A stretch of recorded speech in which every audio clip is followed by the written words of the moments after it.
सत साहिब सतगुरुदेव की जय। बंदी छोड़ कबीर साहिब जी की जय। बंदी छोड़ गरीबदास जी महाराज जी की जय। स्वामी राम देवानंद जी गुरु महाराज जी की जय हो।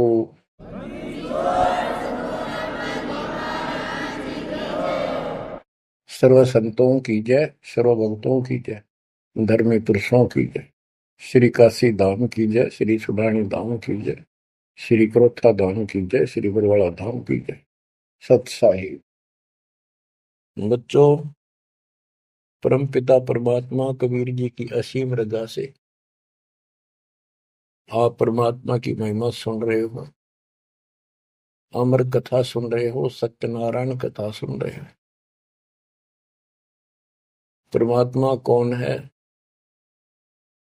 कहाँ प्रमाण है, उसका क्या नाम है, परमात्मा की हमको आवश्यकता क्यों है,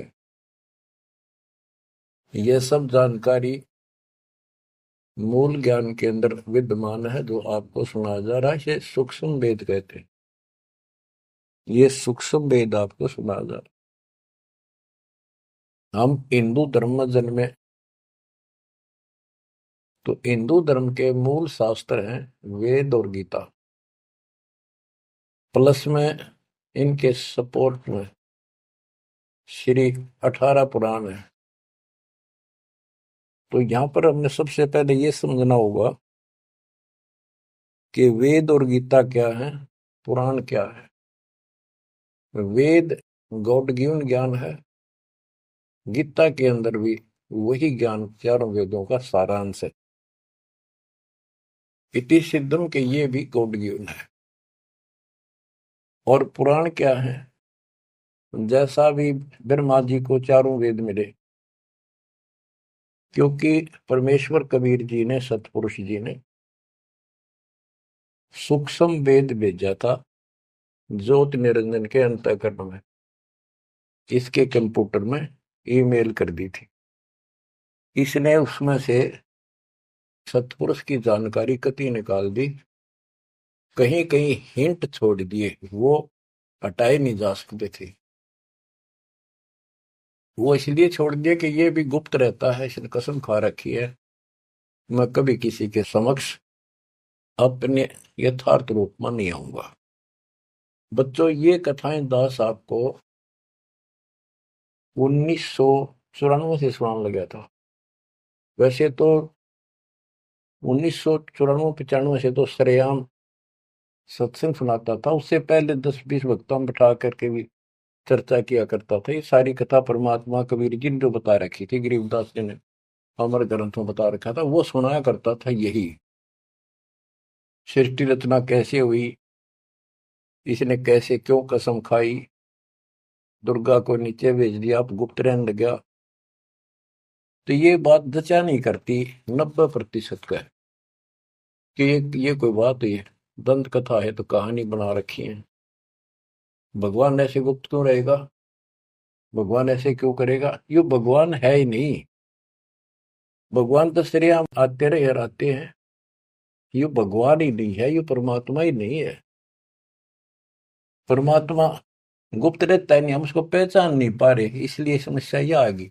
इसने अज्ञान इतना गहरा कर दिया कि हम भगवान को सामने देखकर भी उसको पहचान नहीं पा रहे।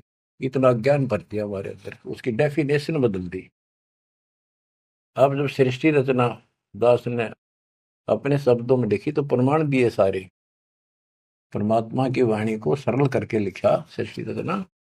तो गीता गए 7 श्लोक 24 में और 25 में ये खुद कहता है गीता बोलने वाला कि मैं कभी किसी के समक्ष नहीं आता अपने रूप में, मनुष्य रूप में। मुझे ये श्री कृष्ण रूप में, व्यक्ति रूप में मान रहे, मैं कृष्ण नहीं हूं। मेरा ये अटल संविधान है, अनुत्तम सिद्धांत है कि मैं कभी किसी के समक्ष प्रत्यक्ष प्रकट नहीं होता, अपनी योग माया से छुपा रहता हूं। जब ये प्रमाण उन भक्तों को दिखाए जो कभी हाँ भरे थे, कभी डांटे थे, ये कैसे हो सकता है, उनकी आंखें फटी की फटी रहेगी। तेरा गजब हो गयो। 600 साल पहले लिखी वाणी, बोली वाणी आज सारी सत्य होगी। तो बात यहां उलझ गई थी। तो सबसे पहले आपने ये पहचान करनी होगी कि वेद क्या है और पुराण क्या है। पुराण सहयोगी शास्त्र है, वो उनमें कुछ ज्ञान इन ऋषियों का अपना अनुभव ज्यादातर है, कुछ ज्ञान वेद और गीता से संबंधित। जैसे रोच्य ऋषि की कथा एक अध्याय है, उसमें रुचि ऋषि एक साधक था, वेदों को ठीक सा समझा जैसा वो समझ सकता था, और उसमें लिखा था कि परमात्मा प्राप्ति के लिए एक मंत्र है, ओम, नथिंग एल्स। और कोई देव देव पूजा नहीं करनी, ना कोई धाम पूजने, और मनुष्य जीवन आत्म कल्याण के लिए प्राप्त होता है। वो ज्ञानी आत्मा था, उसने अपना जीवन वेदों अनुसार साधना में समर्पित कर दिया। ना कोई मकान बनाया, जंगल में रहने लग गया, फल फ्रूट खाकर अपना साधना करता। 40 साल की उम्र होगी। उसके चार पूर्वज, पिता, पितामह, पर पितामह और तीसरा दादा, ये चार दिखाई दिए, और वो चारों पितर बने हुए थे। गीता अध्याय 9 श्लोक 25 में स्पष्ट किया है, भूत पूजेंगे भूतों को प्राप्त होंगे, पितर पूजेंगे पितरों को प्राप्त होंगे, देवता पूजेंगे देवताओं को प्राप्त होंगे, मेरी भक्ति करेगा मुझे प्राप्त होगा। तो उन्होंने पितर पूजे थे, कर्म कांड किए थे, भूत पूजे थे, तो ये चारों भूत बन गए प्रेत। रुचि ऋषि के पूर्वज चारों ऋषि थे, ब्राह्मण थे, वेद पढ़ते थे और साधना वेद के विरुद्ध करते थे। यही तो परमात्मा कबीर जी और उनके बच्चे गरीबदास जी यही तो समझा रहे हैं कि वेद पढ़ने पर वेद न जाने, बातें पुराण 18, और ये उसे आन उपासना करें, भूल गए सृजनहारा। वो चारों के चारों गीता विरुद्ध, गीता मीन वेद, वेद के विरुद्ध साधना करके पितर बन गए। वो चारों पितर प्रेत दिखाई दिए। उन्होंने कहा कि हे बेटा ऋषि, हे बेटा रुचि, आपने विवाह क्यों नहीं कराया? हम चारों दुख पा रहे हैं, हम भूखे हैं, प्यासे हैं, कष्ट उठा रहे हैं, हम पितर बने हुए हैं, विवाह कराओ, हमारे पिंड भराओ, श्राद्ध निकालो, हमारी कर्म कांड करो ताकि हमें कुछ राहत मिले। रुचि ऋषि वेद के जानने वाले थे, उन्होंने कहा हे पितामहो, वेद में तो कहा है कि ये कर्म कांड, पितृ पूजा, आन उपासना, देव पूजा, ये मूर्खों की साधना है, अविद्या है, आप मुझे क्यों इसमें लगा रहे?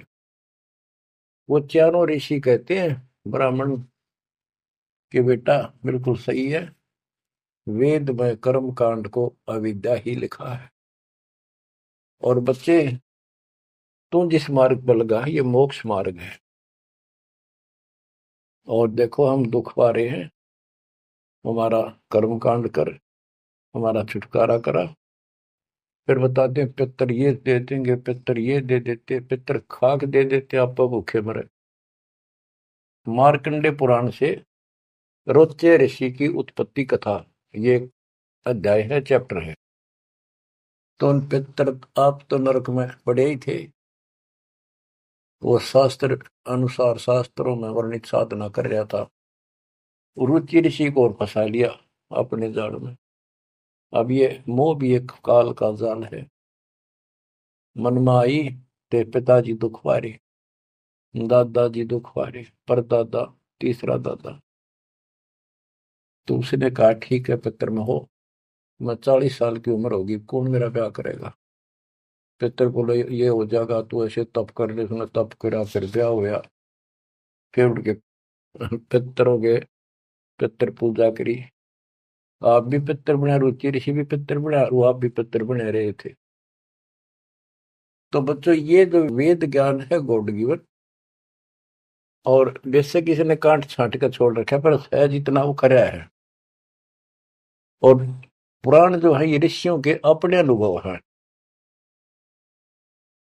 तो वेद ज्ञान स्पष्ट हो गया। दोनों से स्पष्ट हो गया। रुचि ऋषि कहता है ये अविद्या है, वेद में बोला है ऐसा नहीं करना। और पितर भी हाँ भरते क्योंकि उन्होंने वेद पढ़ रखे थे, पर क्रिया गलत करी। स्पष्ट हो गया, पुराण से ही स्पष्ट हो गया, ये पुराण में वेद ज्ञान है। इसके अतिरिक्त इस कथा में जो भी है सारी बकवास है, कति नरक में जाने का है। इसलिए जो वेद ज्ञान है वो हमने स्वीकार्य है और उसको समर्थन में ले भी रहे हैं। और गीता बोलती है 9वें अध्याय का 25वां श्लोक यही कह रहा है। लेकिन यहां तो गीता बोलने वाला कहता है कि मेरी भक्ति करता है तो मुझे प्राप्त होता है। 8वें अध्याय के 8, 9, 10 में कहता है कि 8वें अध्याय के जो 3 में बता परम अक्षर ब्रह्म, उसकी जो भक्ति करता है उसको प्राप्त होता है। इस प्रकार हमने इस अध्यात्म ज्ञान को निर्णायक तरीके से समझना है। अब ये साधना इन्होंने ठीक की नहीं, साधना ठीक ना करने से यह दुर्गति करा ली। एक नहीं, तकरीबन ये सबका यही दशा है। परमात्मा ने कहा था मूल ज्ञान अभी बताना नहीं है, 33 अरब ज्ञान हम व्याख्या, मूल ज्ञान हम गुप्त ही रख्या।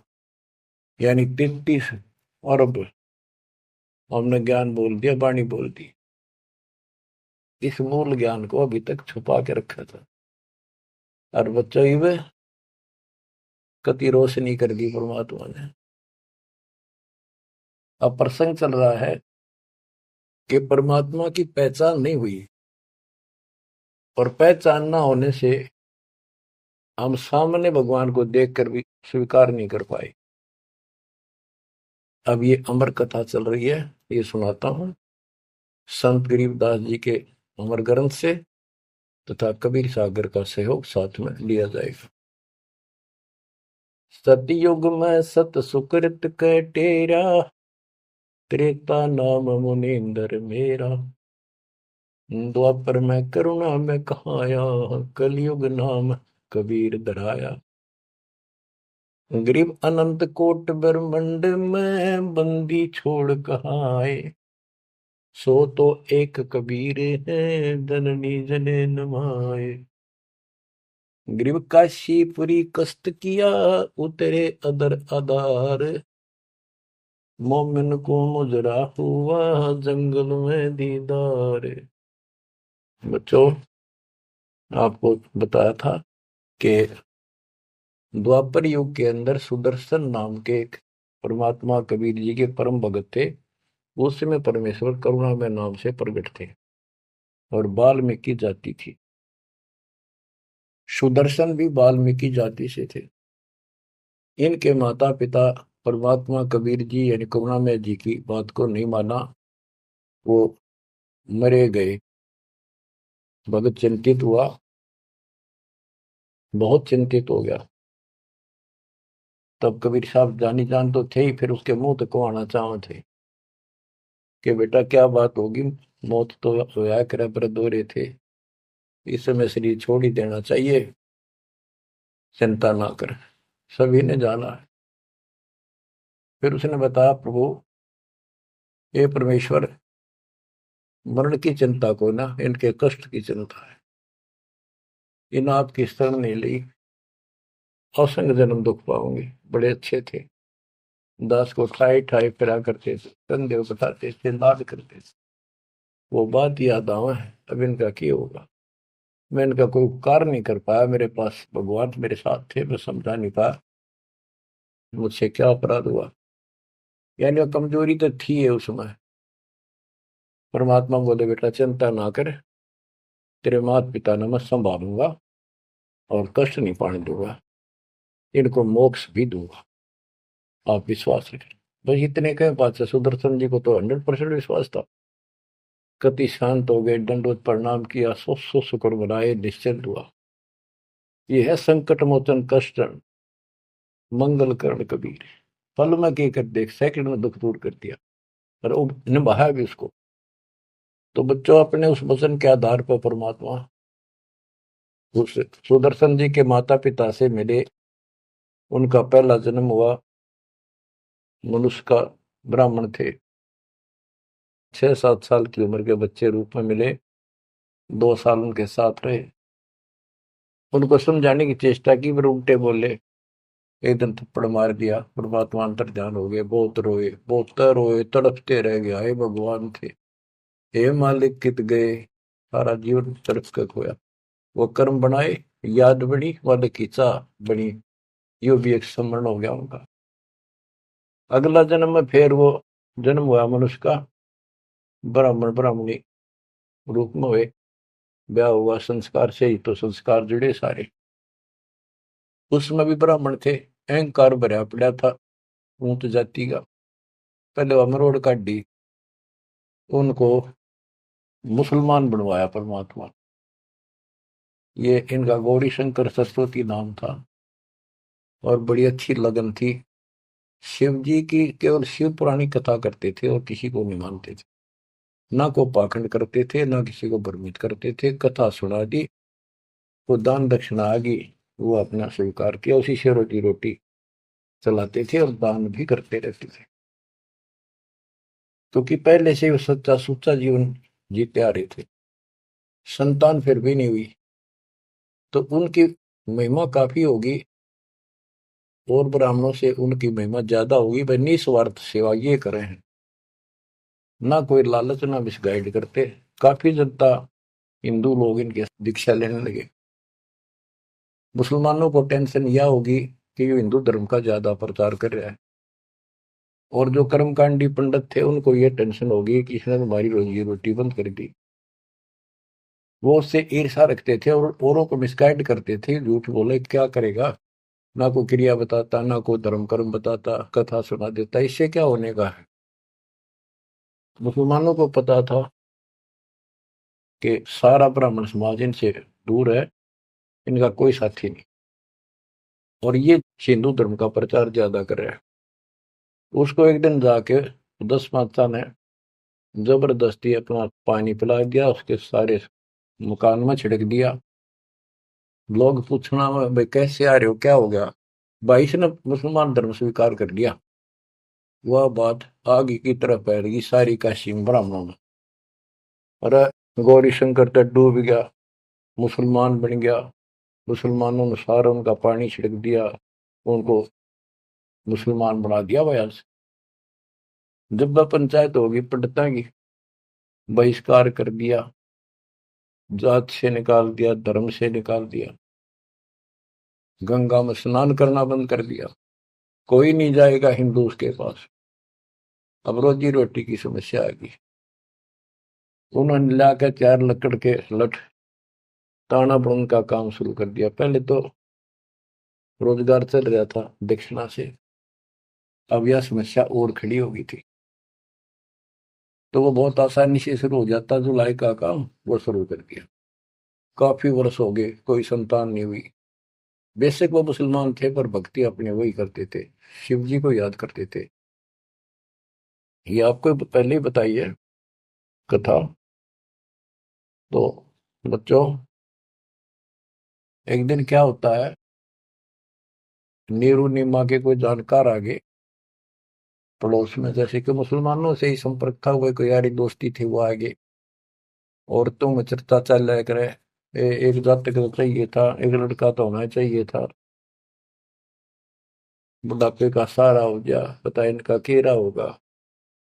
नूर अली और नियामत। तो नीमा नीरू कहने लग गए थे उनको, नाम बदल दिए थे उन्हें गौरी शंकर से। गौरी शंकर का नीरू नाम रख दिया, और सरस्वती का नियामत, उसका नीरू नूर अली। तो उसका नीरू कहने लगे उसको नीमा। तो नीमा सारी रात रोई। सुबह वो स्नान करने जाते थे एक लहर तारा तालाब, जिसमें गंगा का पानी लहरों के द्वारा, घाट सा था गौ घाट से, उसे मिट्टी कट जाती है, वो बहुत नीचा किनारा बन जाता है। उस पर से पानी उछड़ उछड़ का आकर एक तालाब भरा था, उसको लहर तारा तालाब बोलते हैं।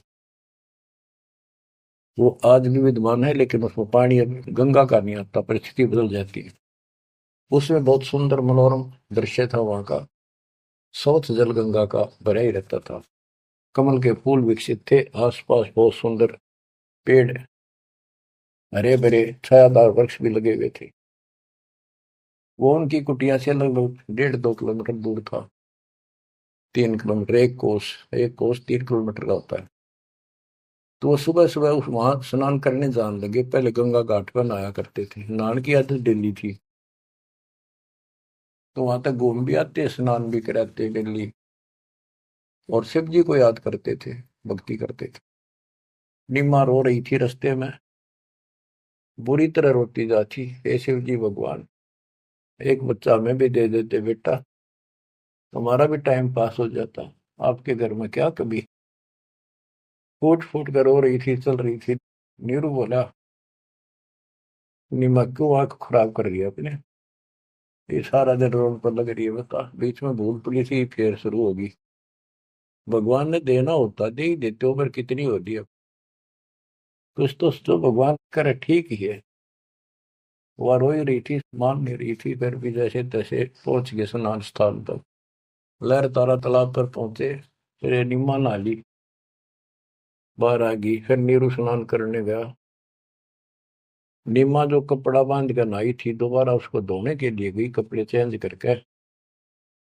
वो ब्रह्म मुहूर्त का समय था, सुबह सुबह 1.5 घंटा पहले सूर्योदय से। तो उस समय पहले अंधेरा दिखता है, तुरंत ही कुछ देर बाद एकदम रोशनी सी, साफ हो जाता है अंधेरा, रोशनी दिखने लग जाती है। तो नीरू नहा रहा था, वह कपड़ा धोने गई, उसने देखा कमल के फूल पे कोई वस्तु हल रही है। एक पैर दिखा, उसने सोचा कोई सांप है। बहुत ध्यान से देखा तो जो बच्चा था एक पैर हिला रहा था, नवजात शिशु। नीरू से कहा नीमा ने कि देखियो जी, बच्चा है, बालक है, लड़का है, कमल के फूल को देखो। तो नीरू ने सोचा यार अच्छी पागल होगी, कितनी मेंटल होगी भी यार बच्चे के मुंह में। नहाता नहाता कहता है, नीमा तेरा दिमाग खराब हो गया, अब तुझे पानी में बालक दिखने लायक। नीमक कसक के साथ बोली, देखो सच्ची को देख तो देखो है। जिस साइड हाथ करी थी देखा, वो थोड़ी दूर था उससे, 10 फुट का फैसला होगा। एकदम निवरू गया, कमल के फूल समेत बच्चे ने उठा कर नीमा को दे दिया।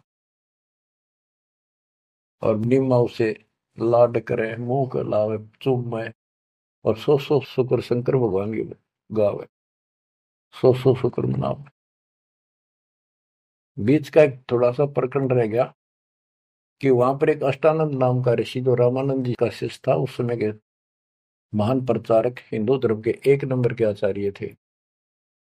उसने 1400 शस्त्र रखे थे ऋषि, जो कथा किया करते थे, उनमें से एक अष्टानंद था। 4 संप्रदाय थी, 52 द्वारों का वो मालिक था, वो इंचार्ज था। तो वो दिल्ली वहां स्नान करने जाता था, वो दूसरी साइड में नहाता था, ये दूसरी साइड में नहाते थे, सरोवर बड़ा था। तो वो भी वहां स्नान करके उस प्राकृतिक सौंदर्य और भगवान के एकांत स्थान मान के भगवान की भक्ति करता था, शांति स्थान था। डेली जाता था, ध्यान लगाता था, कुछ समय भगवान की वहां भक्ति करता था, जैसे गुरु जी ने बता रखी थी। अष्टानंद जी जो ही साधना करने की चेष्टा, ध्यान में मगन होना चाहते थे, इतने में आकाश से एक प्रकाश का गोला आया।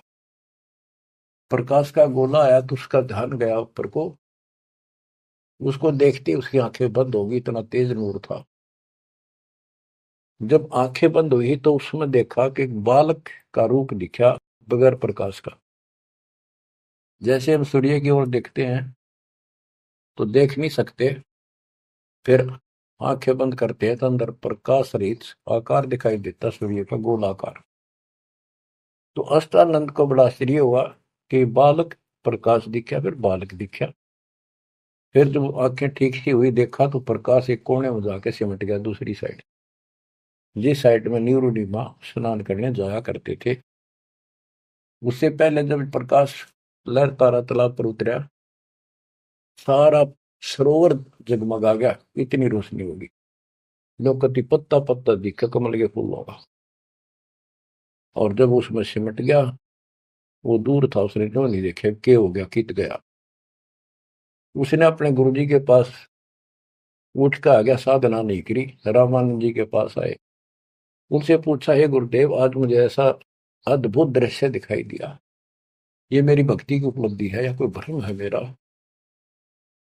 ऐसे ऐसे का आकाश से प्रकाश का गोला आया, मेरी आंखें उसके नूर को सहन नहीं कर सकी, मेरी आंखें बंद हो गई। बंद होने के बाद देखूं तो एक बच्चे का, बालक का रूप है, लड़के का। फिर कुछ नहीं दिखा। वो एक कोने में जाकर लहर तारा तालाब में समाप्त हो गया, अंतर ध्यान हो गया, नूर ही नहीं था। रामानंद जी को जैसी समझ थी, जैसा उन्हें अज्ञान सुन रखा था, अज्ञान सुन के ज्ञान में आंधे की बां गई, अंधे ने मारे कौन बतासी। अब जैसे ये ज्ञान सुन रहे थे वैसे चेलों को बताया करते थे, और बता दिया कि बेटा, ऊपर से जब अवतार गणाते हैं ना, भगवान अवतार लेता है, ऐसी लीला करता है, किसी माँ के यहाँ जन्म लेगा और फिर लीला करेगा जिस उद्देश्य को लेकर आते हो। ना कोई भ्रम है, ना ही तेरी भक्ति की उपलब्धि है, ये ऐसा होता है। तो इनको यही पता था कि रामकृष्ण अवतार आए, माँ का जन्म लेते हैं इनके भगवान। और गरीबदास जी कहते हैं, गरीब अनंत कोट ब्रह्मंड में बंदी छोड़ कहाँ आए, सो तो एक कबीरे हैं जननी जने नमाए। तो रामानंद दृष्टानंद की तो वही बात फैसला। अब नीरू नहा रहा था, नीमा उस भगवान से लाड कर रही थी, सो शुक्र अपने भगवान शंकर के बना रही थी।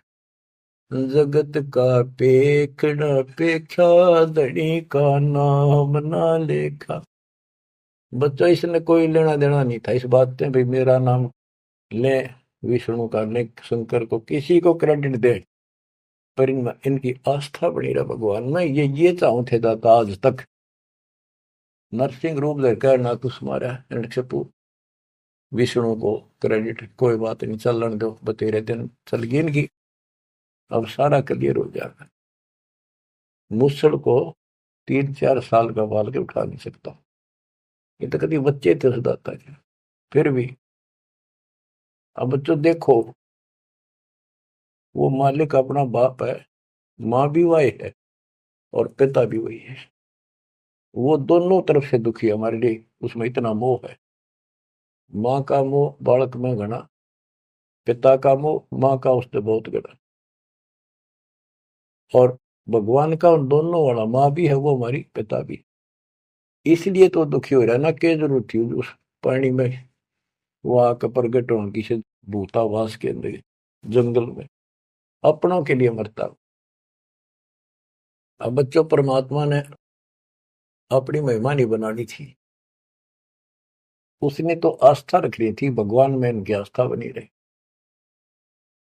बच्चों, अब हमें ज्ञान हो गया कि वो भगवान है जिसको नीमा सीने का लगाए खड़ी थी, लाड कर रही थी, प्यार कर रही थी। उस समय उसके शरीर की स्थिति कैसी होगी। गीता अध्याय 18 श्लोक 62 में कहा है कि उस परमेश्वर की शरण में जा तू, उसकी कृपा से तू परम शांति को और सनातन परम धाम को प्राप्त होगा। वो सुख सागर है और वो असंग ब्रह्मांड का स्वामी। अरे गोदी में कितनी पुण्यात्मा है वो बच्चों, एक हिसाब लगाओ। उस मालिक का नाम लेने से कितनी खुशी होती है, शरीर में अलग से एक लहर दौड़ती है। और वो बहन उसको सीने से लगा रही, मुंह चूमे, लाड करे। कितना मोह हो गया, सो सको रे शंकर भगवान, हे भोलेनाथ, बड़ी दया करी। इतने में नीरू स्नान करके आ जाता है। उसको लोक लाज के हिसाब से उसने विचार किया अपने मन में, और वो नीमा के सामने व्यक्त किया कि नीमा, हम इस बच्चे को लेकर घर नहीं चलेंगे, क्योंकि समाज के लोग ये कहेंगे ये किसी का चुरा लाए, ये कहेंगे इसके माता पिता, बताओ वहां छोड़ के आवांगे, हम बतावा कितने, हम कहेंगे कमल के फूल पे, वो मानने नहीं।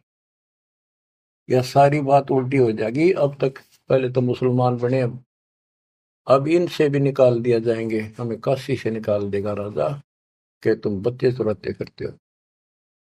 नीमा बोली, जी कुछ भी कहो, मैं इस बच्चे बिना जी नहीं सकती। पता नहीं इसने कैसे मोहित कर लिया मेरे को।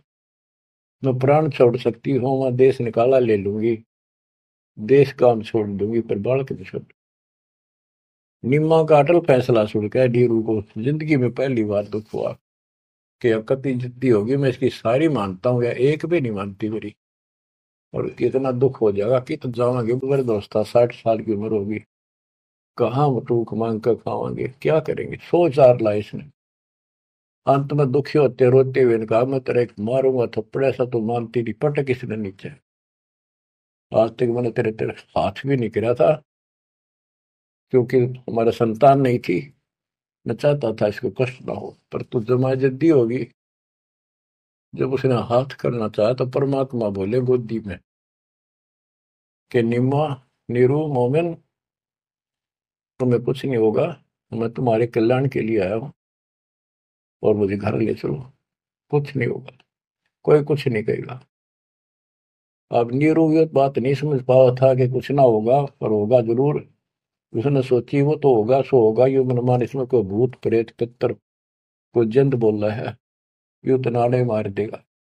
वो डर गया, उठा कर अपनी चदरी आगा आगा हो लिया।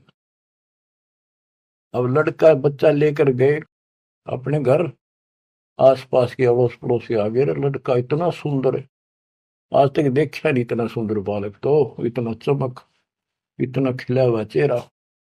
लोग इकट्ठे हो गए, काशी की औरतें न गीत गाती हमें। वो तो भूल भाल के कितने लहर किसका था, तो उन्होंने बता ही दिया ऐसे ऐसे था, बाकी कोई नहीं पूछा था कि इतना सुंदर बालक। मालिक की कृपा कह रहा के बुद्धि बदल दे, सबका लगाव हो गया नीमा की तरफ। ये तो भगवान आ गए थारी गोदी में। ये तो कोई कह विष्णु जी, कोई कह शंकर भगवान आ गया, कोई कह वरुण देवता भगवान दिखाई दिए, इंद्र देवता, कोई धन का देवता कुबेर बतावे, अपने अपने गुण गावे, अपने अपने हिसाब से परमात्मा को उसकी महिमा बतावे, उसका मूल्यांकन कर रहे थे। और नीमा ने कहा इसका नजर लगाओगे मेरे बच्चे को, तुम ऐसे ना बोलो कि बालक ना देखे तुमने, पागल हो गए तुम सारे, आओ हट रोल के तो औरतें कहती हैं नीमा बालक तो देखे पर इसे ना देखे। हम बच्चों उस परमात्मा के प्यार में जो बात बंद हो जाती है दास की, जिसको हम खोज रहे वो हमारे साथ रहते, हम इतने निर्भाग इतने कर्महीन उसको आज तक नहीं पहचान पाए। ये हमारा बाप है, ये हमारा भगवान, जिसके लिए हम भटक रहे हैं। मैं रोवे तो सृष्टि को, सृष्टि रोवे मोहे, गरीबदास इसी वियोग को समझ नहीं सकता को। बच्चों ईब समझ में होगा ये अब समझेगा हमारे बीच का जो फैसला था, बीच में जो दीवार थी, अब कति टूट जाएगी, साफ हो जाएगा। बच्चों हम तो दुखी हैं ही अपने कर्मा कारण, पर उसको और घना तंग कर रखे हमने। अब वो हमारा अपना उसको पता है कि यदि मैंने इनका साथ कति छोड़ दिया तो खा जाएगा काले, इसको सारी कदे नहीं छोड़ रहे तो ये धीरे धीरे हमारे को किसी न किसी कारण बनाकर इस परिस्थिति में लाया आज। अब यू खोल दिए रास्ते सारे, अज्ञान हटा दिया पूर्ण रूप से, अब साफ दिखाई दे है Kabir is God, Kabir is God. गरीब अनंत कोटि ब्रह्मंड का, एक रति नहीं वार, सतगुरु पुरुष कबीर हैं ये कुल के सिरजनहार। गरीब सब पदवी के मूल हैं, सकल सिद्धि है तीर, दास गरीब सतपुरुष बजो, अविगत कला कबीर। तो वो कबीर कौन, वो भी समझ कर दिया, जो सारी सृष्टि का मालिक है और जिसके पास सब सिद्धियां असंग सिद्धियां उसके पास है। गरीब अम सुल्तानी नानक तारे दादू को उपदेश दिया, जाति जुलाहा भेद न पाया, काशी महे कबीर हुआ। जाति जुला सारा स्पष्ट कर दिया, कति खोल के दर दिया। और आज बच्चों 300 साल पहले ये अमर वाणी बोली थी, आज ये स्पष्ट हो गया आपके सामने गीता और वेद पुराणों से। वेद मेरा भेद है मैं ना वेदन के माही, जौन वेद से मैं मिलूं वो वेद जानते नहीं। सूक्ष्म वेद के अंदर परमात्मा की महिमा लिखी है। ऋग यजु है श्याम अथर्व, ये चारों वेद चित भंगी रे, सूक्ष्म वेद बचे साहिब का, सोहन सा सतसंगी रे। आज इस सूक्ष्म वेद से हमें पता चला सत्य का। अब हम सत्य के साथी हो गए, सत्संगी हो गए, हम कबीर साहब के फॉलोअर बन गए। वो सच्चे परमात्मा परम अक्षर ब्रह्म के हम शरण आगे, वो शरण हमें प्राप्त होगी। अब ये अमर वाणी भी सुनाऊंगा आपको, क्योंकि इन वाणियों का और अलग से चोट लग गया छाती में, आत्मा पे, क्योंकि ये तो सौसिद्ध वाणी है। ये तो मंत्र का काम करते हैं। जैसे गारडू मंत्र बोला करते, उसने एक मंत्र के 5-4 लाइन होती, 2-3, वो सिद्ध कर लिया करके 1000 लाख वाल जाप करके विष उतारा करते गारडू। तो वो उस पर भी असर करता था, जो अचेत हुआ होता था, सांप लड़ने से मूर्छित हो जाता था जो व्यक्ति जहर के कारण, तो वो मंत्र बोलते रहने से ना वो सुने था, ना समझा था, ना अर्थ का पता था। उसके बार बार उस मंत्र का उच्चारण करता था, 10, 20, 50, 100 बार, उससे वो विष उतर जाता था और सचेत हो जाता था। तो बच्चों, हमारी आत्मा पर पाप कर्मों का और अज्ञान का ये विष काफी दिन से चढ़ा हुआ, हम कभी अचेत पड़े। हमने इस अज्ञान को इतना ग्रहण कर दिया कि हमने ये मान लिया जन्म मृत्यु और ये प्रोसीजर तो सारा गेम है, ये ऐसा ही प्रोसेस होगा इस जिंदगी का। और ये 4 ईंट लाके की तमाता धोखे जाते, उसी को सब कुछ मान रखा।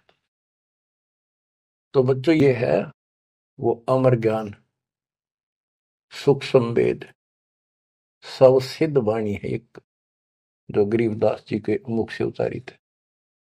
ये गारुड़ के मंत्र की तरह असर करेंगे हमारी आत्मा। जैसे उस गारुड़ के मंत्र को कोई और पढ़ कर सुनावे, उससे असर ना हो, वो तो उसी के मुख से काम करेगा, क्योंकि उसमें वो सिद्धि हो रही है। तो संत गरीबदास जी के मुख से उच्चरित वाणी फिर उसका दास अधिकारी है, और दास के मुख से आप सुनोगे, वो आपकी आत्मा पर उतना असर करेगी।